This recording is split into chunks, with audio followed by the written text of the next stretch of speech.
Hi friends, आप सभी का आपके अपने यूट्यूब चैनल पढ़ाकू योद्धा में हार्दिक स्वागत है।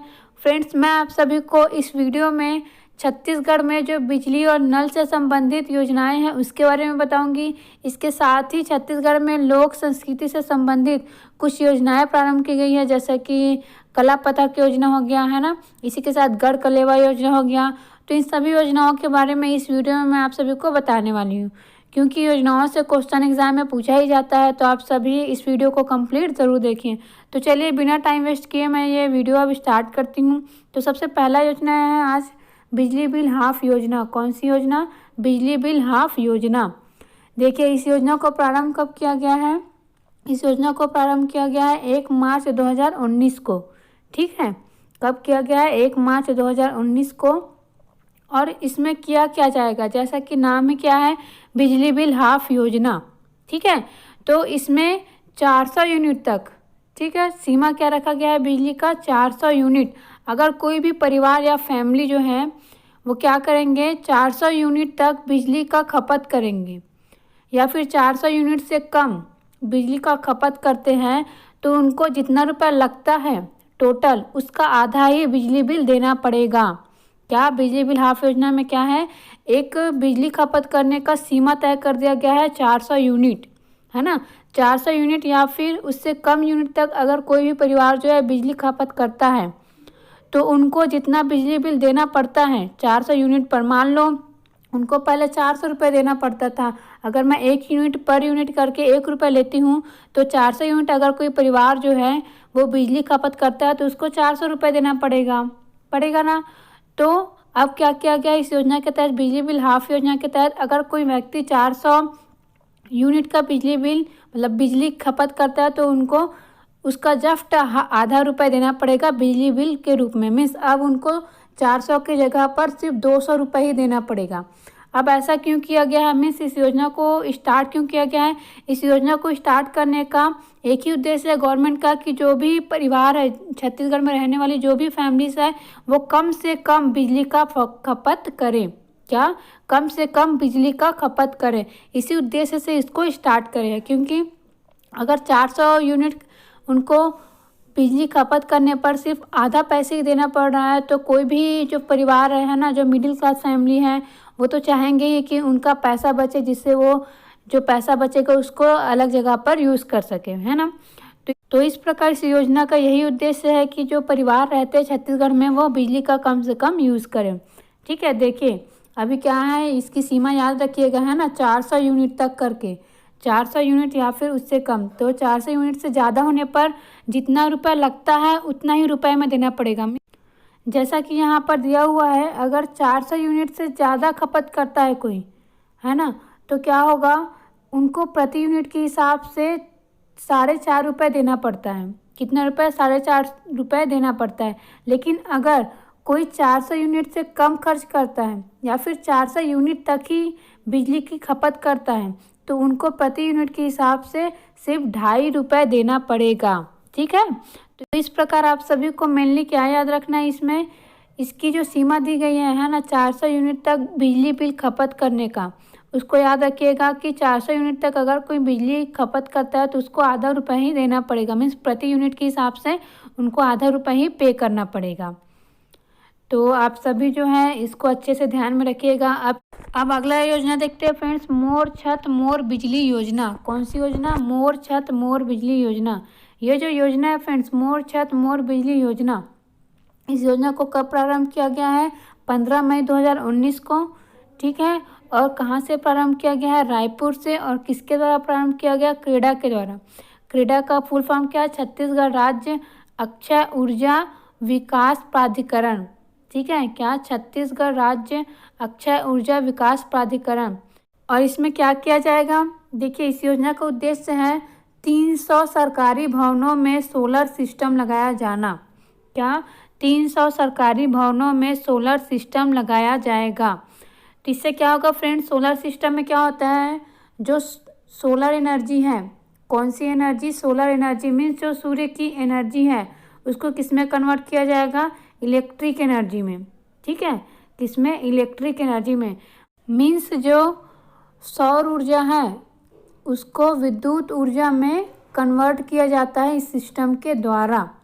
तो ये भी बिजली से ही रिलेटेड है ना। तो छत में सोलर सिस्टम लगा करके बिजली उत्पन्न करने के लिए इस योजना को स्टार्ट किया गया है और इसमें 300 सरकारी भवनों में सोलर सिस्टम लगाया जाएगा। इससे होगा क्या, इससे लाभ ये होगा कि जो भी सरकारी भवन है ना, जो भी जिस विभाग से संबंधित है उसका बिजली बिल का खर्चा जो है 1/3 हो जाएगा, ठीक है, 1/3 हो जाएगा।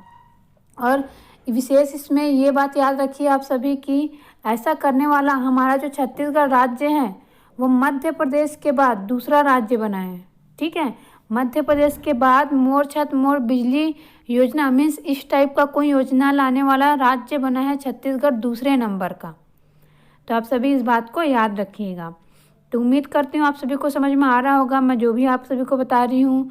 और जो भी बच्चे नए देख रहे हैं हमारे इस चैनल पर तो वीडियो को लाइक ज़रूर करिएगा। और अगर आपको वीडियो अच्छा लगता है, अपने एग्ज़ाम के लिए बेनिफिशियल लगता है, तो आप सभी जो है मेरे चैनल को सब्सक्राइब ज़रूर करिए। और कोई भी डाउट हो तो बेशक आप सभी मुझे कमेंट कर सकते हैं। मैं कोशिश करूँगी कि मैं आपको कमेंट में ही आंसर दे दूँ और अगले वीडियो में इम्प्रूव कर सकूँ, ठीक है फ्रेंड्स। तो चलिए अब आगे देखते हैं। ये वाली योजना तो आप सभी को अच्छे से समझ में आ गया होगा। मेनली इसमें सोलर सिस्टम लगाया जाएगा। जो सरकारी भवन है उसमें संख्या कितनी दी गई है, 300 दिया गया है ना। 300 सरकारी भवनों में सोलर सिस्टम लगाया जाएगा। सोलर सिस्टम क्या करता है, सौर ऊर्जा को विद्युत ऊर्जा में परिवर्तित करता है। और किसके द्वारा संचालित हो रहा है, ये क्रेडा के द्वारा है ना। इस बात को आप सभी याद रखिएगा। और क्रेडा का फुल फॉर्म क्या होता है, हिंदी में तो होता है छत्तीसगढ़ राज्य अक्षय ऊर्जा विकास प्राधिकरण। इसको इंग्लिश में करें तो इसका इंग्लिश में क्या होगा full form, Chhattisgarh renewable energy development agency. Chhattisgarh renewable energy development agency, ठीक है। तो इसको याद रखिएगा। अब आगे देखते हैं अगली योजना। अगली योजना है मिनी माता अमृत धारा नल योजना। इसको कब स्टार्ट किया गया है, 11 अगस्त 2019 को। और मिनी माता जी कौन है आप सभी मुझे कमेंट करके बताएंगे। ये बहुत ही फेमस व्यक्तित्व है छत्तीसगढ़ में। तो आप सभी मुझे कमेंट करके बताएंगे कि मिनी माता जी कौन है, ठीक है। तो देखिए ये स्टार्ट कब किया गया है, 11 अगस्त 2019 को दुर्ग से स्टार्ट किया गया है मिनी माता जी के पुण्यतिथि पर। इसका उद्देश्य क्या है, मेनली इसका उद्देश्य है जो बीपीएल परिवार है ना, उनको निःशुल्क नल कनेक्शन प्रदान करना। बीपीएल परिवारों के घर निःशुल्क नल कनेक्शन प्रदान करना इस योजना का उद्देश्य है। तो इस बात को आप सभी याद रखिएगा। अब आगे देखते हैं अगली योजना। अगली योजना है भूजल रिचार्ज योजना। ये जो योजना है यहाँ पर रिचार्ज लिखा हुआ है, ये गलत लिखा हुआ है ना, प्रिंटिंग मिस्टेक। ये है रिचार्ज, ठीक है, रिचार्ज है। जो चा करके लिखा हुआ है प्रिंटिंग मिस्टेक है, वो जा है। तो ये इस योजना का नाम है भूजल रिचार्ज योजना। तो देखिए इसको प्रारंभ किया गया 17 मार्च 2019 को। कहाँ से प्रारंभ किया गया है, अकलतरी बिलासपुर से। ये पहला भूजल रिचार्ज योजना है, ठीक है। और देखिए इसमें किया क्या जाएगा, इसमें पानी वाली जो जगह है वहाँ पर जलाशय का निर्माण किया जाएगा। क्या पानी वाली जगह पर जलाशय का निर्माण किया जाएगा। मेनली आपको इसमें सिर्फ यही याद रखना है कि ये जो भूजल रिचार्ज योजना है ना, वो पहला स्टार्ट किया गया है कहाँ पर, अकलतरी बिलासपुर से। इससे ज़्यादा इसमें और भी कुछ इम्पोर्टेंट नहीं है, ठीक है। तो आप सभी इतना इसको याद रखिएगा। और ये जो है वो राज्य शासन के पायलट प्रोजेक्ट के तहत चलाया जा रहा है, ठीक है। इसके तहत पायलट प्रोजेक्ट के तहत इसको स्टार्ट किया जा रहा है, ये भी आप सभी याद रखिएगा। अब आगे देखते हैं अगली योजना, मुख्यमंत्री शहरी विद्युतीकरण योजना। तो जैसा कि नाम ही क्या है, शहरी विद्युतीकरण योजना। तो इसमें क्या किया जाएगा, जो भी शहरी इलाका है जहाँ पर बिजली की व्यवस्था नहीं है, ऐसा कोई भी शहरी इलाका जहाँ पर बिजली की व्यवस्था नहीं है, वहाँ पर जो विद्युत लाइन्स है ना, इलेक्ट्रिक लाइन्स है, उसका विस्तार किया जाएगा। जो भी अव्यवस्थित बिजली वाला क्षेत्र है, मीन्स जो भी शहरी क्षेत्र में कोई भी जो विद्युत लाइनें हैं जो कि अव्यवस्थित है, उसको व्यवस्थित किया जाएगा, सही मार्गों तक उसको पहुंचाया जाएगा। और साथ ही जो गरीबी रेखा के नीचे जीवन यापन करते हैं, शहरी क्षेत्र में रहते हैं, गरीबी रेखा के अंतर्गत जीवन यापन करते हैं, उनके यहाँ अगर बिजली नहीं है, मीन्स अगर उनके यहाँ बिजली लाइन नहीं गई है, इस योजना के तहत उनके घर में बिजली लाइन पहुंचाई जाएगी और उनको बिजली की सुविधा प्रदान किया जाएगा, ठीक है। तो मेनली इसका एक ही उद्देश्य है कि जो भी शहरी क्षेत्र है उसको पूर्ण रूप से विद्युत उपलब्ध कराना, शहरी क्षेत्र में रहने वाले जो भी व्यक्ति है, गरीब है अमीर है, सबको, अमीर को तो मिलता ही है, जो गरीब है और जहाँ पर ऐसा एरिया जहाँ पर विद्युत की ज़रूरत है, मीन्स इलेक्ट्रिक की ज़रूरत है, इलेक्ट्रिसिटी की ज़रूरत है, लेकिन वहाँ पर इलेक्ट्रिसिटी नहीं है, तो वहाँ पर भी इस योजना के तहत जो विद्युत लाइन है उसका विस्तार करके पहुँचाया जाएगा, मीन्स विद्युत की सुविधा उपलब्ध कराई जाएगी। ठीक है फ्रेंड्स, तो इस प्रकार आप सभी के लिए ये कुछ इंपॉर्टेंट बिजली से रिलेटेड योजनाएं थी, है ना। उम्मीद करती हूँ आप सभी को समझ में आया होगा। अब आगे देखते हैं फ्रेंड्स, शिल्प कला संस्कृति एवं पर्यटन से संबंधित कुछ महत्वपूर्ण योजना जिसका नॉलेज आप सभी को होना चाहिए। तो सबसे पहला है कला पथक योजना। कौन सी योजना? कला पथक योजना। तो इस योजना का उद्देश्य क्या है फ्रेंड्स? इस योजना का उद्देश्य मेनली ये है कि सांस्कृतिक कार्यक्रम के माध्यम से जो भी सरकार की योजनाएं हैं, जन कल्याणकारी जो योजनाएं सरकार बनाती है लोगों के लिए, गरीबों के लिए, उसका प्रचार प्रसार करना। किसके माध्यम से? सांस्कृतिक कार्यक्रम के माध्यम से। ठीक है, एक बार फिर से सुनिए, कला पथक योजना का उद्देश्य क्या है? सांस्कृतिक कार्यक्रम के माध्यम से शासन की जो भी योजनाएं हैं उसको जन जन तक प्रचार प्रसार करना इस योजना का मेन उद्देश्य है। अब इसमें किया क्या जाएगा फ्रेंड्स? इसके अंतर्गत कोई भी जो कलाकार है, कला पथक कलाकार, उसकी नियुक्ति की जाएगी। ठीक है, और किसकी नियुक्ति की जाएगी? मीन्स किस क्षेत्र में उसको दक्ष होना चाहिए, किस क्षेत्र में उसको प्रवीण होना चाहिए? संगीत के क्षेत्र में। ऐसा व्यक्ति जो कि संगीत के क्षेत्र में प्रवीण है या फिर दक्ष है, उसको कला पथक कलाकार के रूप में नियुक्त किया जाएगा। और वही फिर क्या करेगा? शासकीय सेवक के रूप में वो जो भी सरकार की जन कल्याणकारी योजनाएं हैं उसका प्रचार प्रसार करेगा। ठीक है, और देखिए इसमें लाभ क्या मिलेगा उसको? शासन जो है, मीन्स जो गवर्नमेंट है, जो भी व्यक्ति की नियुक्ति की जाएगी उसको पेमेंट देगा अपने हिसाब से, जो भी वो निर्धारित करेगा उसके हिसाब से। ठीक है, तो इसमें आपको सिर्फ इतना ही याद रखना है। अगर पूछा जाता है कि कला पथक योजना जो है वो किससे रिलेटेड है, तो सबसे पहले तो यही याद रखिए कि वो किससे रिलेटेड है? शिल्प कला संस्कृति से रिलेटेड है, या फिर सिर्फ इतना ही याद रखिए संस्कृति से रिलेटेड है। ठीक है, और इसमें किया क्या जाएगा? सांस्कृतिक कार्यक्रम के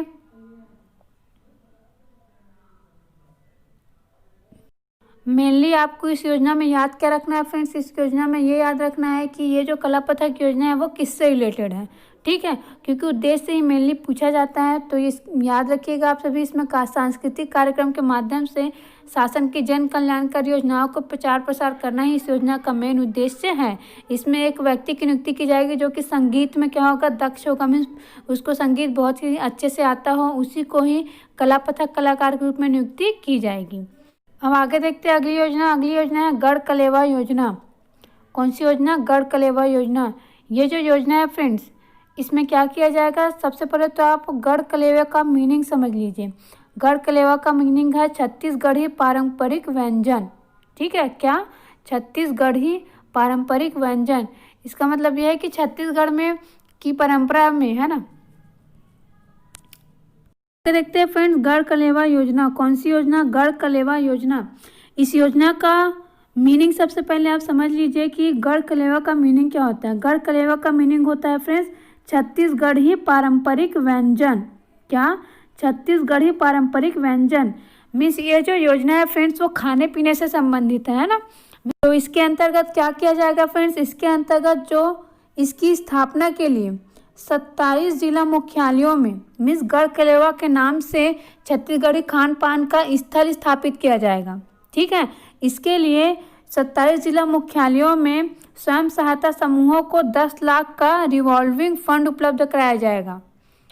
क्या कराया जाएगा? 27 जिला मुख्यालयों में गढ़ कलेवा की स्थापना करने के लिए स्वयं सहायता समूहों को 10 लाख रुपए का फंड उपलब्ध कराया जाएगा। ठीक है, तो आप सभी इसको याद रखिएगा।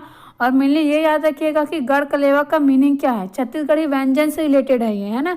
छत्तीसगढ़ी जो पारंपरिक खान पान है, जो यहाँ का लोकल जो भी खाना है उससे संबंधित ये योजना स्टार्ट किया गया है। अब आगे देखते हैं फ्रेंड्स अगली योजना। अगली योजना है हमारे लिए मुख्यमंत्री लोक कलाकार प्रोत्साहन योजना। कौन सी योजना? मुख्यमंत्री लोक कलाकार प्रोत्साहन योजना। तो ये जो मुख्यमंत्री लोक कलाकार प्रोत्साहन योजना है, इसके अंतर्गत क्या किया जाएगा? छत्तीसगढ़ के जो लोक कलाकार हैं उनको पैसा दिया जाएगा, है ना। मीन्स उनको आर्थिक सहायता प्रदान की जाएगी। क्योंकि इससे क्या होगा, जो भी कलाकार है उनको प्रोत्साहन मिलेगा अपने जीवन में आगे बढ़ने के लिए, जो भी उनके अंतर्गत आर्ट्स है, जो भी कला है उसको निखारने के लिए। क्योंकि क्या होता है, कई बार ऐसा देखा गया है कि कई कलाकार होते हैं, है ना, जो जब तक काम करते रहते हैं, मीन्स जब तक उन्हें काम मिलते रहता है तब तक तो उनका जीवन अच्छे से चलता है। लेकिन कई बार उनको काम नहीं मिलने पर उनका जीवन जो है वो अच्छे से नहीं चल पाता है, उनकी आर्थिक स्थिति जो है वो खराब हो जाता है। जिसके कारण ही इस योजना को स्टार्ट किया गया है, जिससे हमारे जो भी लोक कलाकार हैं उनको अपने जीवन में आर्थिक स्थिति में प्रॉब्लम ना हो करके। क्योंकि अगर उनको प्रॉब्लम हुआ तो जो भी नए पीढ़ी आ रहे हैं ना, वो आगे के कलाकार को देखेंगे। अगर उनके आगे के कलाकार का जीवन अच्छा नहीं रहा आगे चल के, तो कोई भी जो है इस फील्ड में नहीं जाना चाहेगा। तो इस प्रकार से एक तरीके से जो भी छत्तीसगढ़ी लोक कला है उसको संरक्षित करने के लिए भी इसको स्टार्ट किया गया है। तो देखिए इसमें क्या किया जाएगा, इसके अंतर्गत परंपरागत नृत्य, गायन, रंगमंच, लेखन कार्य के लिए समर्पित जो लोक कलाकार हैं, है ना, उनके जो आश्रित हैं उनको पेंशन, छात्रवृत्ति, वाद्य यंत्र क्रय तथा लोक महोत्सव के आयोजन हेतु आर्थिक सहायता प्रदान की जाएगी। इसके लिए 25 करोड़ का प्रावधान किया गया है। क्या किया गया है? 25 करोड़ का प्रावधान किया गया है इस योजना के लिए। ठीक है फ्रेंड्स, तो इस बात को आप सभी याद रखिएगा। एक बार फिर से सुनिए क्या किया गया इसके अंतर्गत। जो भी ऐसे व्यक्ति हैं, है ना, जो कि पूरी तरीके से समर्पित हैं हमारे छत्तीसगढ़ में, छत्तीसगढ़ी लेखन का कार्य कर रहे हैं, छत्तीसगढ़ी साहित्य को बढ़ावा दे रहे हैं, छत्तीसगढ़ी जो नृत्य है, परंपरागत नृत्य जैसा कि हो गया पंडवानी, हो गया भरथरी, हो गया, इन सब में पूरे तरीके से समर्पित हैं, है ना, तो उनके आश्रितों को मीन्स उनको भी और उनके आश्रितों को पेंशन की व्यवस्था की गई है इसमें। साथ ही छात्रवृत्ति दी जाएगी, और अगर वो कहीं भी परफॉर्मेंस करते हैं तो उनके वाद्य यंत्र के लिए भी उनको पैसा उपलब्ध कराया जाएगा, और लोक महोत्सव के आयोजन के लिए भी उनको आर्थिक सहायता दी जाएगी, और इसके लिए 25 करोड़ रुपये का प्रावधान किया गया है। ठीक है, अब आगे देखते हैं अगली योजना। तो अगली है नवा रायपुर में अभिलेखागार एवं संग्रहालय। तो फ्रेंड्स, ये जो नया रायपुर है वहाँ पर अभिलेखागार और संग्रहालय की स्थापना की गई है। बस आपको इतना ही याद रखना है, इसमें और कुछ याद नहीं रखना है। आप सभी से क्वेश्चन पूछा जाएगा कि कहाँ पर अभिलेखागार, ये अभिलेखागार नहीं है, है ना, अभिलेखागार है। कहाँ पर अभिलेखागार एवं संग्रहालय की स्थापना की गई है, तो आप सभी याद रखिएगा कि रायपुर में की गई है। राज्य की जो भी समृद्ध विरासत है उसको संवारने के लिए, है ना, उसको संजोने के लिए, पूरा लेख जो सामग्री है उनके प्रदर्शन के लिए नया रायपुर में अभिलेखागार एवं संग्रहालय का निर्माण किया गया है। ठीक है, इसी के साथ ही जो जगदलपुर और बिलासपुर में जो संग्रहालय बने हुए हैं जगदलपुर और बिलासपुर में, है ना, कुछ उनका भी उन्नयन किया जाएगा। अब आगे देखते हैं पर्यटन प्रोत्साहन एवं अनुदान योजना। क्या? पर्यटन प्रोत्साहन एवं अनुदान योजना, जिसमें क्या किया जाएगा फ्रेंड्स, हम जानते हैं कि हमारे राज्य में, है ना, बहुत सारे पर्यटन केंद्र हैं, लेकिन आप सभी को पता होगा कि हमारे राज्य के जो भी पर्यटन क्षेत्र हैं वो अच्छे तरीके से विकसित नहीं है। तो उनको राष्ट्रीय एवं अंतर्राष्ट्रीय स्तर के अनुरूप विकसित करने के लिए, और जो भी निजी निवेशक हैं ना, इन्वेस्टर्स है, प्राइवेट इन्वेस्टर्स, उनको प्रोत्साहित करने के लिए ये जो योजना है पर्यटन प्रोत्साहन एवं अनुदान योजना, इसको स्टार्ट किया गया है। ठीक है, क्योंकि ज़रूरी भी है, पर्यटन जो है उसको बढ़ावा देंगे तो राज्य का आय भी बढ़ेगा, तो इसके लिए ही इसको स्टार्ट किया गया है। तो इसमें क्या किया गया फ्रेंड्स, इसमें अभी जो बजट लाया गया था, है ना, पर्यटन विभाग का जो बजट था उसमें 75% की वृद्धि करते हुए इस वर्ष 103 करोड़ 50 लाख का प्रावधान किया गया है। कितना? 103 करोड़ 50 लाख का प्रावधान किया गया है। मीन्स ये जो पर्यटन प्रोत्साहन एवं अनुदान योजना है इसके अंतर्गत मेनली हमारे छत्तीसगढ़ राज्य का जो भी पर्यटन क्षेत्र है उसको राष्ट्रीय अंतर्राष्ट्रीय स्तर पर अच्छे तरीके से विकास करने के लिए इसको लाया गया है। और इसके अंतर्गत जो पर्यटन विभाग का जो भी बजट था उसमें 75% की वृद्धि करके 103 करोड़ 50 लाख का प्रावधान किया गया है। कितने का प्रावधान किया गया है? 103 करोड़ 50 लाख रुपए का प्रावधान किया गया है। देखिए ये सारी बातें आप सभी को कहाँ पर काम आएगा, जैसे कि अगर कोई बच्चा मेंस देने जाएगा, है ना, CGPSC का एग्जाम आप लोग देंगे तो मेंस में पूछा जाता है संस्कृति के बारे में, है ना, पर्यटन, अभी तो पर्यटन को बहुत ही ज़्यादा बढ़ावा दे रहे हैं, तो जाहिर सी बात है पर्यटन से रिलेटेड कोई ना कोई क्वेश्चन तो ज़रूर आएगा। तो वहाँ पर जब आप ये सब डाटा वगैरह लिखेंगे ना, ऐसा ऐसा किया गया है राज्य में करके, तो आप सभी को नंबर मिलेगा उसमें। ठीक है। इसलिए आप सभी को हर प्रकार का डाटा और सभी प्रकार के जो भी हमारे छत्तीसगढ़ राज्य में कुछ भी अगर योजना चल रहा है तो छोटी से छोटी योजना आप सभी के मेंस में नंबर को बढ़ाने के लिए बहुत ही आवश्यक है। तो फ्रेंड्स इतना ही इस वीडियो में मुझे आप सभी को बताना था। आप सभी को मेरा ये वीडियो कैसा लगा कमेंट करके ज़रूर बताइए, और अगर कोई भी डाउट हो तो बेशक आप सभी मुझे कमेंट कर सकते हैं। ठीक है फ्रेंड्स, थैंक यू फ्रेंड्स।